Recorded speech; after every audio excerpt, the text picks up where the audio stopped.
How to be rich. गरीब व्यक्ति की सोच कैसी रहती है, इंसान गरीब क्यों हो जाता है, ध्यान से सुनना, या गरीब जीवन भर गरीब क्यों रहता है, ध्यान से सुनना। एक ट्रायंगल बना है, हर इंसान अपना टाइम देता है पैसा कमाने के लिए। देखिए वहां पे टाइम है, यहां पे मनी है। हर इंसान क्या करता है, अपना क्या देता है, टाइम देता है, क्या कमाने के लिए, पैसा कमाकर, ध्यान से सुनना, पैसा कमा लिया है अभी, पैसा कमाता है और उसको चीजें खरीदने में खर्च करता है। क्या खरीदने में, चीजें, थिंग्स। कैसी चीजें, जिनमें और पैसा मांगेगी। वो ऐसी चीजें खरीदते हैं जो और चीजें और पैसा मांगेगी। फिर से एग्जांपल देता हूं, मैंने टाइम लगाया, पैसा कमाया, पैसा कमा के ना मैंने एक लग्जरी कार खरीदी, लग्जरी। अब लग्जरी कार मतलब 30 लाख की कार खरीदी मैंने। कितने की, अब 30 लाख, चाहे मैं अच्छा कमाता हूं लेकिन कैश लूंगा क्या, नहीं लूंगा, क्या करूंगा, लोन लूंगा, है या ना। कार ली, अब देखना, कार तो ले ली लेकिन लोन में आपका पैसा जा रहा है, मतलब ऐसी चीज खरीद ली जहां पर और एक्स्ट्रा पैसा जाएगा। अब महंगी कार ली है, उसका एवरेज ज्यादा होगा कि कम, जोर से बोलिए। फिर ब्याज तो भर रहे हैं आप, पेट्रोल ज्यादा लगेगा आपका, हाँ या ना। अच्छा, उसका इंश्योरेंस सस्ता हो जाएगा क्या, हर साल इंश्योरेंस महंगा होगा, वहां पैसा जाएगा। उसके बाद एक्सीडेंट होगा कि नहीं, एक्स्ट्रा पैसे जाएंगे, होगा कभी ना कभी तो होगा, डेंटिंग पेंटिंग कुछ करवाना पड़ेगा। तो एक गरीब मानसिकता का व्यक्ति कैसे सोचता है, ध्यान से देखिएगा। वो टाइम लगाता है पैसा कमाने के लिए, उस पैसे को थिंग्स मतलब चीजें खरीदने में लगा देता है। कैसी चीजें, जो और पैसा मांगेगी, और इसी प्रकार का व्यक्ति गरीब रह जाता है जीवन भर, वो कभी भी अमीर नहीं बन पाता। यदि आप अमीर बनना चाहते हो तो ध्यान से सुनना, अमीर व्यक्ति की सोच कैसी होती है। अमीर व्यक्ति क्या करता है, वो भी टाइम लगाएगा, क्या लगाएगा, वो भी टाइम लगाएगा, वो भी पैसा कमाएगा लेकिन उस पैसे से थिंग्स नहीं खरीदेगा। वो क्या खरीदेगा, एसेट्स।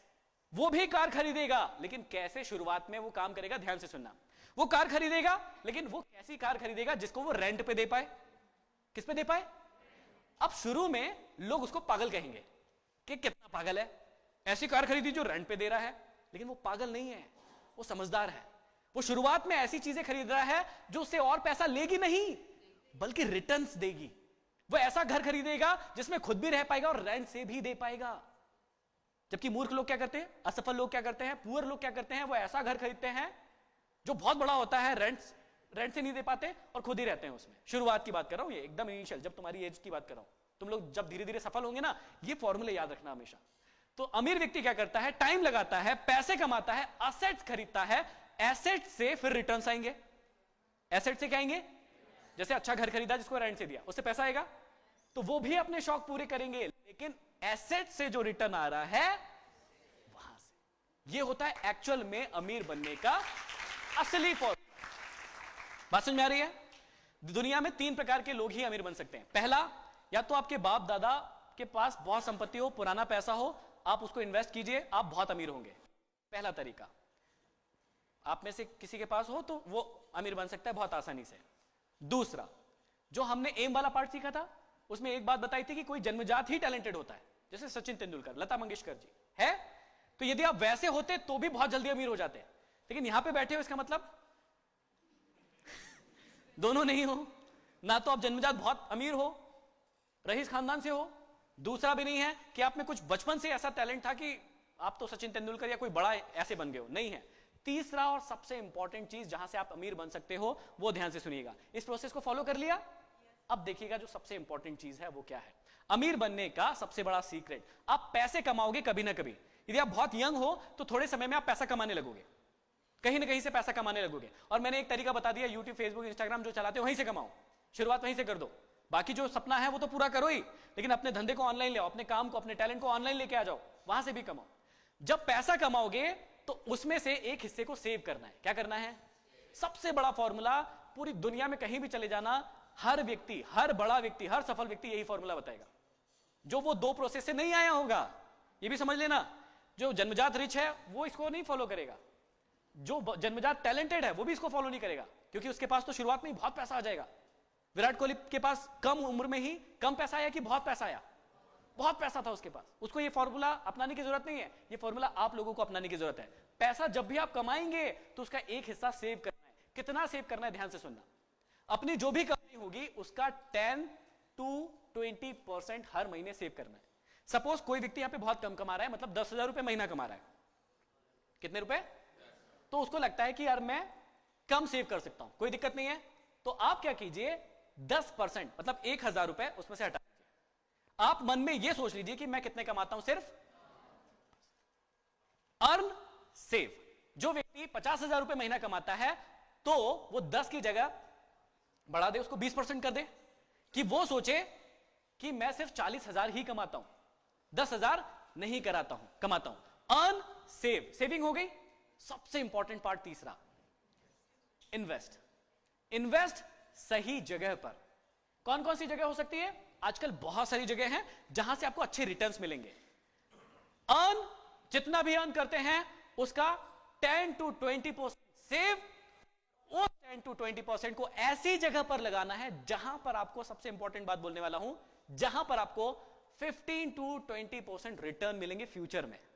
फ्यूचर में, अभी नहीं, हैंड टू हैंड नहीं, फ्यूचर में 15 से 20% रिटर्न मिलेंगे। फिर से एक बात दोहरा रहा हूं, बहुत सारे बच्चे हैं, अभी एकदम फालतू की बातें लग रही होगी ये, लेकिन मैं बता रहा हूं कि ये बात आपकी पूरी लाइफ को चेंज करके रख देंगे। अभी अगली जो स्लाइड आने वाली है उसमें समझ में आएगा आपको। अर्न, पैसा कमाओ, जितना भी कमा रहे हो, ज्यादा कम कोई दिक्कत नहीं है, उसका 10 to 20% सेव। उस सेविंग को इन्वेस्ट करो ऐसी जगह पर जहां पे आपको 15 से 20% का रिटर्न मिलेगा। कहां कहां से मिल सकता है, मैं ऑप्शन दे सकता हूं। शेयर मार्केट, एसआईपी बनवा सकते हैं उसकी, म्यूचुअल फंड्स की, बहुत इजी होता है, आसान होता है। कई लोग इसको सट्टा बोलते हैं, एक्चुअल में है लेकिन लॉन्ग टर्म में नहीं है। लॉन्ग टर्म में ऑलवेज ये आपको फायदा देगा ही जब आप बड़ा गेम खेलोगे, क्योंकि आप लोगों की एज बहुत कम है, खेल सकते हो। कैसे खेलेंगे समझाता हूं। तो इस पैसे को ऐसी जगह पर इन्वेस्ट करना है जहां से आपको अच्छा रिटर्न मिले। अब देखिएगा ध्यान से क्या ट्रिक होती है। एक्चुअल में ये स्लाइड आपको दिख नहीं रही होगी ठीक से, नहीं दिख रही ना, क्योंकि हमने सोचा था और बड़ा दिखेगा, कोई बात नहीं। मैंने यहां पर क्या लिखा है आपको बता देता हूं, ठीक है। यदि आप 1500 रुपए, किसी की एज 20 साल है, कितने लोगों की एज 20 साल है, हाथ ऊंचा कीजिए, ठीक है, काफी लोगों की, बढ़िया बढ़िया। तो सपोज ये भैया 20 साल के हैं और ये 1500 रुपए इसी महीने से इन्वेस्ट करना चालू करते हैं, एसआईपी बनवा लेते हैं, म्यूचुअल फंड। समझ में आ गया? म्यूचुअल फंड मतलब शेयर मार्केट। घर पे जाके स्टडी कर लीजिएगा क्या चीज होती है। ये एक तरीका बता रहा हूं, और भी तरीके हो सकते हैं। आप संपत्ति खरीद, मतलब एसेट्स के नाम पे और भी चीजें खरीद सकते हैं, प्लॉट हो सकता है, गोल्ड हो सकता है, शेयर मार्केट में इन्वेस्ट कर सकते हैं, कहीं भी कर सकते हैं। मान लीजिए 1500 रुपए आपने हर महीने लगाना चालू किया, ठीक है। यदि आपने उस पैसे को लगाया सिर्फ 10 साल, कितने साल? 10 साल लगाया, तो आपके 1,08,000 रुपए जाएंगे 10 साल में। कितने जाएंगे? 1,08,000 रुपए जाएंगे। लेकिन 10 साल के बाद आपको मिलेंगे 4,18,000 रुपए। कितने रुपए मिलेंगे? 4,18,000 रुपए मिलेंगे आपको, जो भी आपने इन्वेस्ट किया है। अब इसको पूरा बढ़ा देते हैं। अभी ये 30 साल के हो गए, लेकिन इन्होंने सोचा कि 30 साल में मेरे को इतने पैसे की जरूरत नहीं है, मैं 1500 रुपए कंटिन्यू रखता हूं। इन्होंने 10 साल और इन्वेस्ट किया उसको, सेम हर महीने 1500 रुपए। 10 साल में इनके जाएंगे, सॉरी 20 साल में इनके जाएंगे 3,60,000 रुपए। कितने जाएंगे? इनकी जेब से जाएंगे 3,60,000। कितने साल में? 20 साल में 3,60,000 कोई बड़ी बात नहीं है। लेकिन इनको उस टाइम मिलेंगे 27 लाख, कितना लिखा है? 22,74,000 रुपए। गया कितना जेब से? 3,60,000 गया, लेकिन मिला कितना? 22,74,000 रुपए। लेकिन जादू देखिएगा, इन्होंने जब 40 साल के हो गए तो इन्होंने कहा नहीं, मेरे को पैसे की जरूरत नहीं, 1500 रुपए मेरे लिए क्या लगता है, मैं नहीं निकाल रहा। इन्होंने कहा कि मैं और 10 साल इन्वेस्ट करता हूं, मेरे को नहीं निकालना पैसा। तो ये हो गए 50 साल के। 50 साल में इनका पैसा लगा 5,40,000 रुपए मात्र। 30 साल में, 30 साल में कितना पैसा लगा? 5,40,000। कोई बड़ी बात नहीं है, हर महीने 1500 दिए। लेकिन जब ये 50 साल के हो जाएंगे उस समय इनको मिलेंगे उस इन्वेस्टमेंट के हिसाब से 1,05,00,000 रुपए। ये 5,000 है, सॉरी, 1,05,000 रुपए। कितना इन्वेस्टमेंट हुआ? मात्र 5,40,000 का। लेकिन उस समय इनको कितना मिलेगा?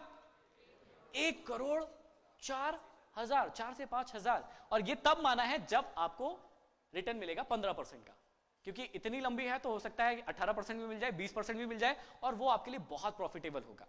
ये ही एकमात्र ऐसा तरीका है जिससे आप अपने रिटायरमेंट को अभी से प्लान कर सकते हैं।